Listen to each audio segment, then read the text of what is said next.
বৌমা, বৌমা, বাপের বাড়ি থেকে আসছো? তোমার মা কেমন আছে? শরীরটা ভালো তো? ও, আগের থেকে সুস্থ হয়েছো? তো এই তোমাকে যে দিয়ে গেল তোমার ভাই, কি নিয়ে আসছো বাপের বাড়ি থেকে? কি পাঠাইছে? শ্বশুর বাড়িতে আসার সময় তো কিছু পাঠাইতে হয়, কেন কিছু পাঠায়নি? কি পাঠাইছে? তোমার তো দেখি খালি, যাওয়ার সময় তো ব্যাগ ট্যাগ ভরাই দিলাম, এখন খালি কেন বৌমা? কি কিচ্ছু কি আনোনি? না মা, কি আনবো? মার ওষুধ, ঘরের ভিতর মুরগি মানুষ, আসার সময় কি আনবো? কিছু আনার কি আসলো? কিছু তো আনবো না। খালি আমার কাপড় চোপড়গুলি নিয়ে আসছে, আর আমি আমার ভাই আসছে, ভাইয়ের সাথে চলে আসছে। কি আনবো বলেন?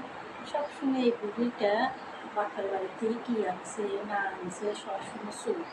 হ্যাঁ, কিন্তু আমি তো যাওয়ার সময় কিছু ধরে দেয়নি, এটা খবর নেই।